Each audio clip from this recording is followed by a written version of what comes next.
Hello, my name's Florence. Welcome to the OBS Pod. I'm an NHS obstetrician, hoping to share some thoughts and experiences about my working life. Perhaps you enjoy Call the Midwife, maybe birth fascinates you, or you're simply curious about what exactly an obstetrician is. You might be pregnant and preparing for birth. Perhaps you work in maternity and want to know what makes your obstetric colleagues tick, or you want some fresh ideas and inspiration. Whichever of these is the case, and for that matter anyone else that's interested, the OBS Pod is for you.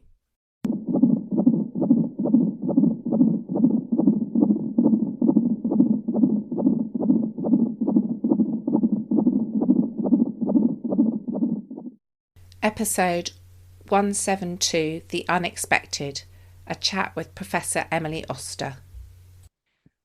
Today I am joined by Emily Oster, or Professor Emily Oster, who is a professor of economics at Brown University in the US. And she's here today because she's author of several books and has a lot of interest in data, and particularly parenting data. And she has a website called Parent Data and her own podcast. And we're here today to talk a bit about her latest book, The Unexpected: Navigating Pregnancy During and After Complications, which someone kindly sent to me to have a little read of. So, Emily, welcome to the OBS Pod. Thank you so much for having me. I'm delighted to be here. Would you like to tell my audience a little bit about yourself? Because I do have some audience in all sorts of places, but I'm not sure how many I have in the States. So, and they may or may not have come across you.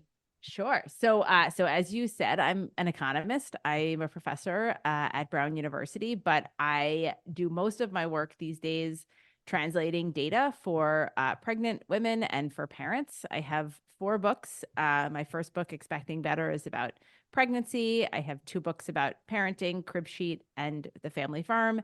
And then I have this new book, which is about pregnancy complications, called The Unexpected. And I run a website called Parent Data, which has newsletters and resources for parents who like to make decisions with data, which is my academic and expertise and my first love.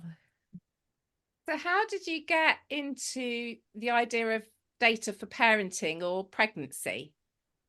I got pregnant is the short answer. So I was working as an economist, and my academic work is about data and evidence and about health largely. But when I got pregnant, I found myself using those tools in the service of my pregnancy quite a lot, and trying to answer the question, many questions, but questions of the form, what does the data say about sushi, or what does the data say about bed rest, or what does the data say about prenatal testing? And I got very into wanting to understand a lot of the choices that I was faced with for myself. And that's the origin of the books.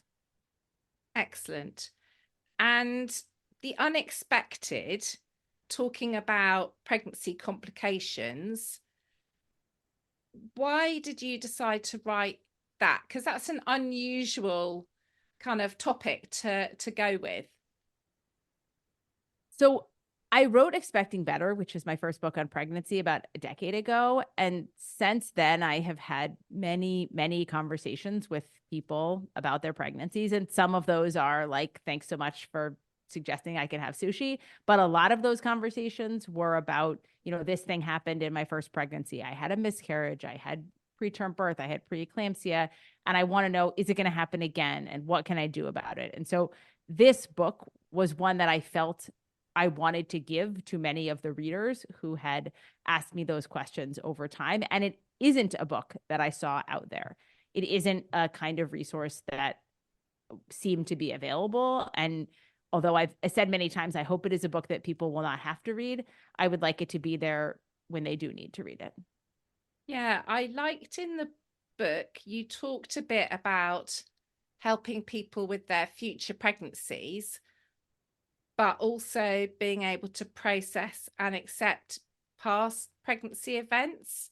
And that's something I see a lot as an obstetrician, that perhaps people turn up in my antenatal clinic pregnant, having not necessarily resolved or understood what's happened to them before. Yeah. So these complications are, they're complicated in many cases. And one of the themes that we heard both before and then after writing the book was people who said, I just didn't ever understand what happened to me. And so somebody actually interviewed me for the book and she said, I had a postpartum hemorrhage with my first pregnancy. And until I read your book, I didn't understand what that was. Like I was just told this is what happened, but I really had no idea why it might have happened or would it happen again, or even what had occurred. And so some of this book is about helping people understand what happened and then helping them have a conversation with their doctor about what does this mean for me going forward? Because actually a lot of the book is about facilitating those conversations and trying to help people get to a place where they feel heard and understood and like they're making choices that work for them. I think that's why I thought it'd be really great to have a conversation, because I do a lot of work on trying to improve women's experience of maternity care. It's not just about did you have a cesarean or did you have assisted vaginal birth or what happened afterwards. It's about how did you feel about it and what are the memories you have of it, and a lot of psychological side of things. Yeah. And a lot of what I try and do with this podcast is try and explain some complications or problems in a way that I might do if a woman was sat in front of me, trying to make it a bit more intelligible and get them to understand what's going on. So I felt like your book kind of really fitted with the work I'm trying to do. I like the idea of really preparing for your conversation with your doctor, or in the UK, that would possibly be also with midwives, which we'll come on to, and not necessarily as common in the States. But tell me a bit about why you think that kind of preparation is so important. One issue is that our time with our providers is quite limited. And so I often feel, if you had 2 hours to process something with your doctor, maybe you wouldn't need so much of a script and you wouldn't need to be so prepared because you could just start talking and you would get there. And your doctor would have time to explain, okay, here's what happened here, but in the reality where time is pretty limited, it can be very effective for people to have gotten enough understanding that they know what to ask and that they know that the conversation they're having is in service of answering questions that they need for decisions, right? It's so easy to start these conversations with like, why did this happen to me? So one of the things we talk about in the book is that question, why did this happen to me? Where often people will come in with just like, I want to understand, why did a bad thing happen to me? And like, the world can't answer that usually, and your doctor probably can't either. But there's a way to frame that to say, well, why did this happen to me? Are there things in my risk history? Are there things in, the sort of medical circumstances that we should think about for me going forward? So to try to even take that question and turn it from a kind of existential, unanswerable question that's about basically grief into a question that's about how can I move forward in a way that is going to give me the best chance of a good outcome for the next pregnancy? Yeah. I liked the fact that you actually wrote about having a script to have the conversation. Yeah. And sometimes I have women that turn up with a long list of questions, and that's great. Actually, I really like that. Is it great? It is because I mean, sometimes it's a little bit concerning because, like you say, I've got a time constraint. Yeah. And I look at the piece of paper and I'm a bit like, whoa. But it means they're going to get from me what they actually need and what they actually are interested in knowing. Because when you have a conversation, you never know. You make an assumption about what that person wants to know and what you need to tell them. But they may have something totally different on their agenda. Yeah. So I do find it helpful when people come with their questions. I also think, just to add to that, this situation can be quite scary for people, and so it's a hard environment to like remember your questions. Yes. Right. You come in, it's an expert. There's a little bit of a power imbalance. You're nervous. you're worried about what someone's going to say, to just imagine that you will remember all of your questions, is unrealistic. And I think so many of us have had this experience of leaving and being like, I meant to ask this, and it's right back in my head as soon as I'm out of the room. So, Yes. writing things down is always a Yeah, good I plan. liked your script because it was quite structured, and I'm different from you. I am not a data structure analytical person.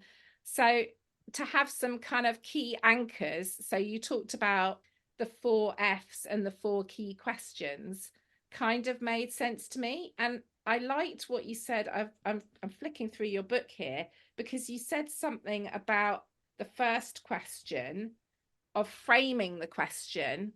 Yeah. And it wasn't quite as simple as why did this happen, framing the question.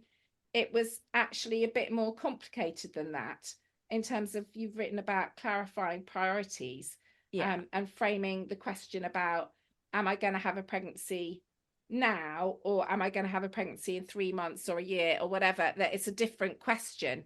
Yeah. And I hadn't thought about it like that. And I quite like that idea, because sometimes I see people postnatally and they ask me, when should I think about having another baby? Should I think about having another baby? Is it sensible for me to have another baby? And actually, that's something I could relate to, in saying, well, yes, but maybe in 2 years, Right. rather than yes now. So I quite like the way you break that down. I think we have, so this is a tool I use a lot when I talk about almost any decisions. And I think it comes up very clearly here that when we are trying to decide about something hard, we have a tendency to not go deep enough into what are the choices. So we just say, like, should I have another baby or not, is actually not really a good, very answerable question, because it isn't really the full set of choices. It's not really the thing you're choosing between. It would be, you could ask, should I have another baby now, or should I think about it again in a year? Should I have like, there are more concrete things, and it's much easier to move forward on getting the information you need if you've been clear at this first step in what's the question you want to answer. And even when you come to your doctor, is the question like, can I have another pregnancy safely today, or can I have another pregnancy safely ever? Like, those are sort of different questions, and trying to understand what you're really wanting to answer can make things more productive. Yeah. I wanted to talk about how you make data make sense to people, because this book is co-authored with Nate, Dr. Nathan Dr. Fox, Fox, yes. Who is an OBGYN in New York. And like him, I have conversations every day about the chance. We tend to talk about chance rather than risk now. The chance of this versus the chance of that. And, we use figures like 1 in 200 or 0.5%, or how you kind of make data make sense to people and relatable to their situation. It's really hard.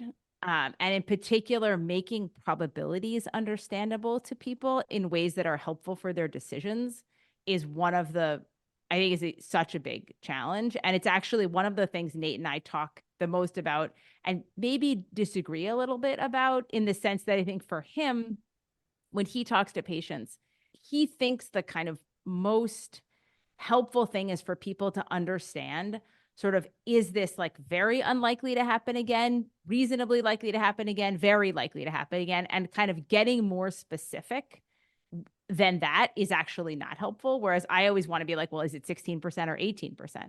And he's like, as a patient, why would you care? And so we have a little bit of a difference there, but I think there is a sense in which, people have a hard time understanding probabilities. And some of what I like to do is try to frame the probability inside something that people would be more familiar with or would be more tangible. So the idea of, something happening 1 in 200 times. Well, how does that compare to the risk of a car accident?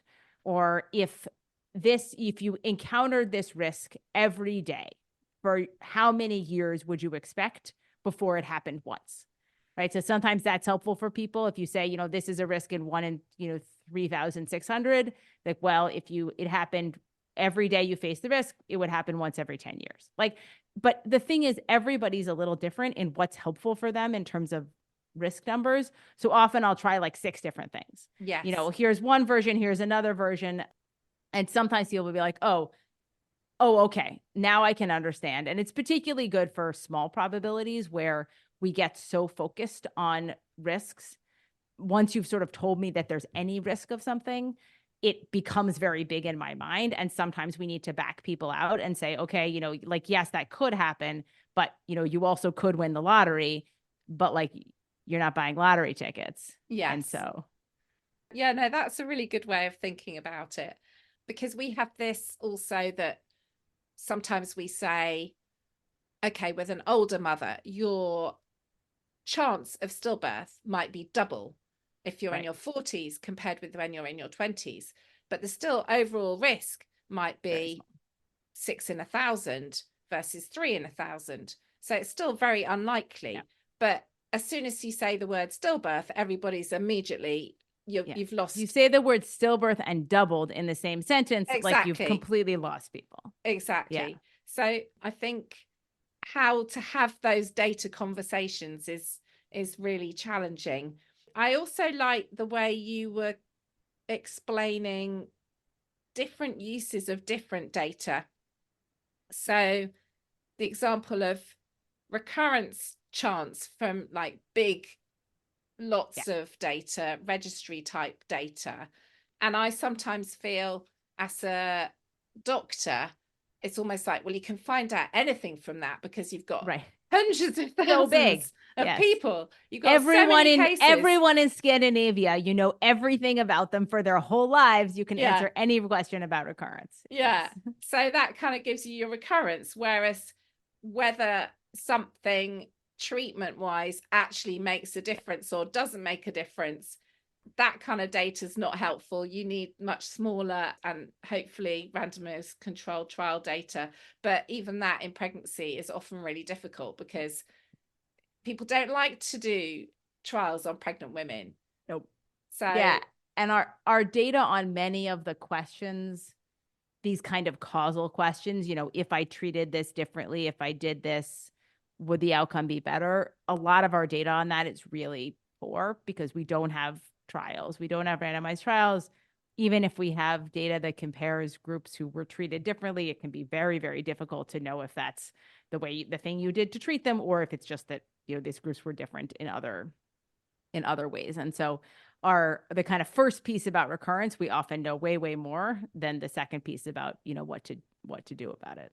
Yeah. And I also like the simplicity you were talking about, modifiable and non-modifiable factors, because it's quite difficult for me when a woman comes and actually she's got something that I and she cannot modify. It's non-modifiable. We just have to deal with it. And that's quite a good way of thinking about it that was new to me, which sounds really stupid. No, actually, I find it interesting to kind of understand that mindset, and it's like, oh yeah, I deal with that every day, but I've never thought about breaking it down different words. You don't think things. About it like that. Exactly. So that's great. I know lots of people get in touch with you. Do you find people do want to know detail? Because I know when I listened to your parent data podcast with Dr. Fox, you had a little bit of a debate about whether people want to know detail or not, and you've also alluded to that. Because we don't want to overwhelm people, do we? Yeah. But the people that get in touch with you, do they generally want to know detail? I think, So I think in some ways, Nate and I's disagreement about this is because the people who write to me, they want to know the details. Like that's what they're looking for here. And I think for a typical patient, it's more varied. There are definitely people who find, really detail-oriented data stuff to be in some ways reassuring. And then there are people who say, like, I want to know what I can do, or I want to know things that are relevant for my decisions, but I don't need to know every tiny piece of data. Like, that's not going to help me. And I think one of the challenges that I don't envy you, but one of the challenges as an actual practitioner is figuring out who is what person. Like, Yeah. which is the person who really wants to know every detail and that's going to make them feel better, and which is the person who is more comfortable not being quite so in the weeds. Yeah, and that often you can get a sense of that from a conversation, but also sometimes I just ask people, are you a really detailed person or are you not a really detailed person? What would you like me to tell you? And we've recently switched to electronic consent forms for cesarean birth, and that's very detailed, and they have to click through a whole series of screens.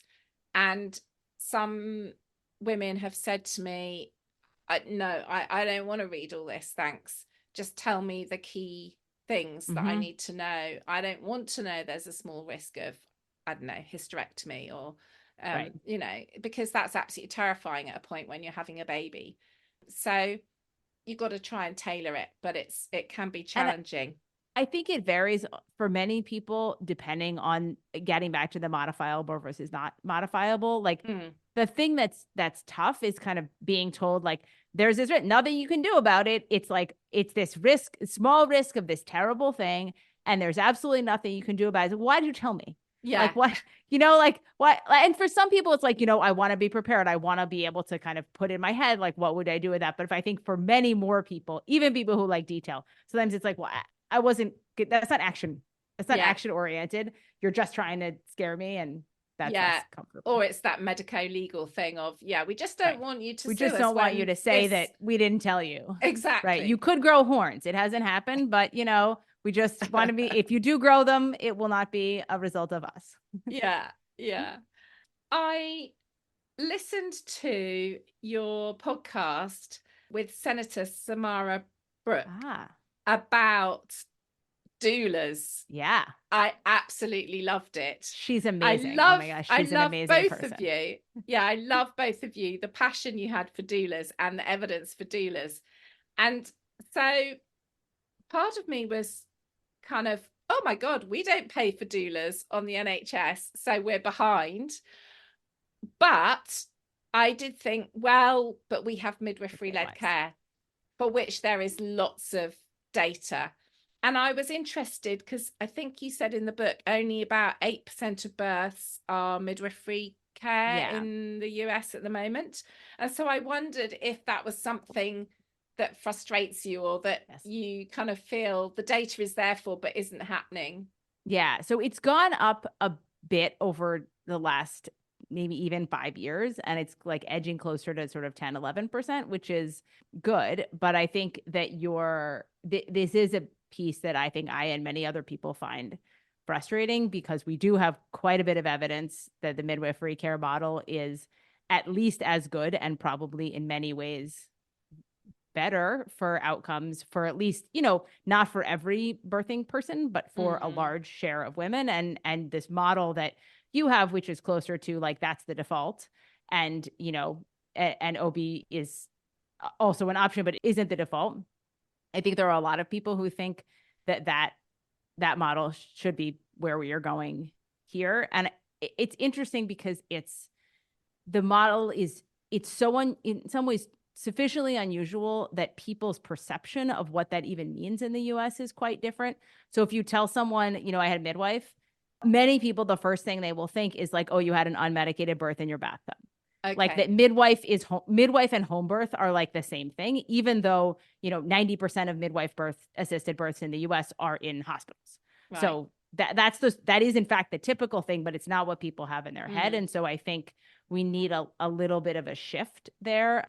And in some ways, I think we're going to get it because, not for good reasons, but because of dearth of obstetricians in a lot of areas of the US. And so the midwifery care model is going to end up being a default in a lot of rural areas.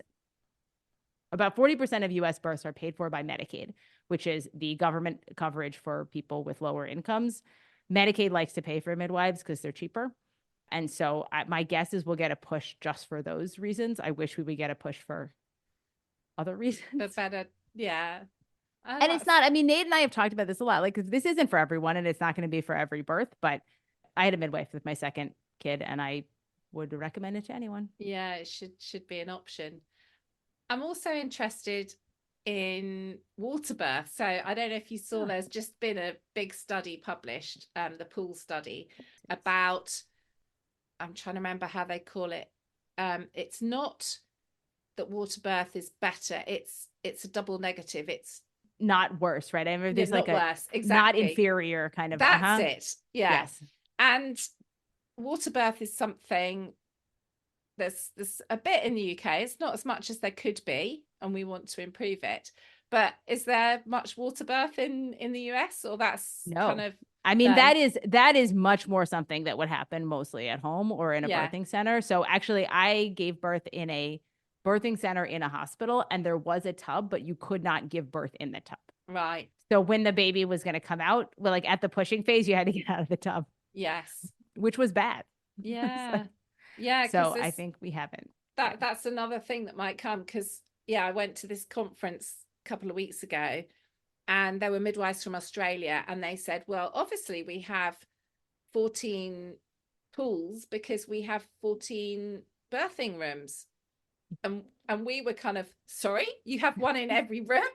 We're very excited when we have a couple. So I can see, like, they're clearly one extreme, and the US is probably the other. Yeah. I mean, there are a lot of very interesting conversations here happening now about these issues, even in concert with some of the discussions we've had about our terrible maternal mortality statistics, and how much of this is people are not being heard, and the model that we're using for birth care needs to be fixed in some deep-seated way. Yeah, I think it's really interesting because it's all the same problems worldwide. I mean, I know, yes, your maternal mortality and morbidity is worse than ours, but I don't know if you've heard, there've been multiple maternity scandals in the UK, and it's always about not listening to women and them not being heard. I'm conscious we're about to run out of time. I think there's kind of two things. One is, I didn't know if there was anything you wanted to ask me as a UK obstetrician. What do you think? I do have a question, which is, a little bit maybe from reading the book, from sort of here, like, what is other than the midwifery model, what is the biggest difference in pregnancy care? That's difficult because it is really the midwifery model. I think the other thing might be scanning. I think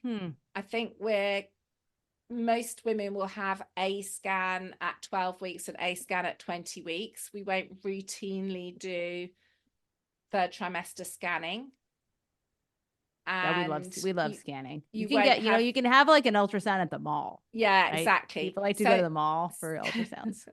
So I think that's probably the other thing, because you talked a bit about maternal fetal medicine specialists, and we do have those, but it more be you'd have your pregnancy care with them if you were complicated, rather than go to them for a consultation and so on. Right. But yeah, I think that, and the midwifery led care, I think we're a bit more low tech, maybe, for want of a better word.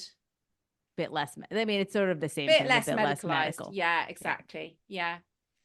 And finally, I try and end my episodes with a zesty bit, a kind of bit that you kind of want people to remember from the conversation we've had, or to remember from your book or anything else.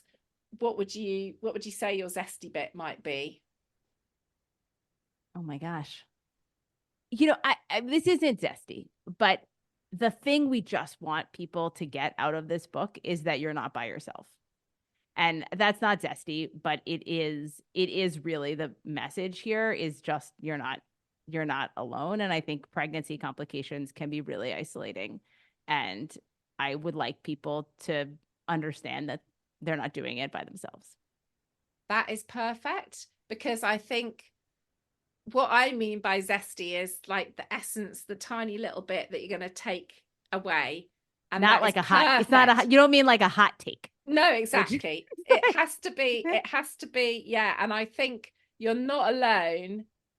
That says it all. I think that's a really great place to leave it. So thank you so much for coming on. Thank you so much. It was such a treat.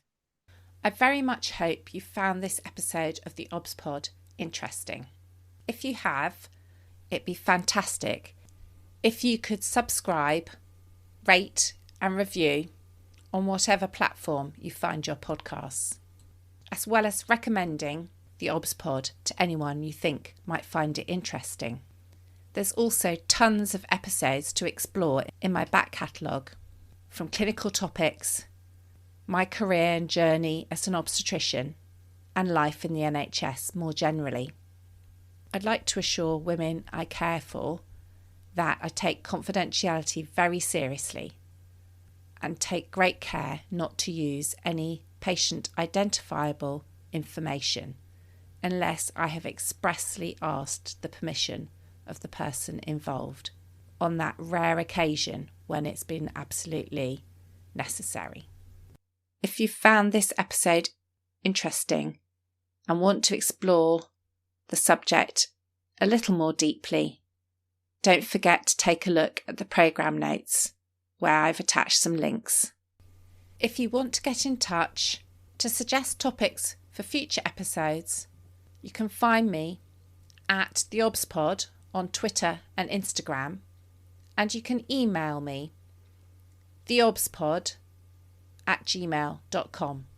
Finally, it's very important to me to keep the OBSPod free and accessible to as many people as possible.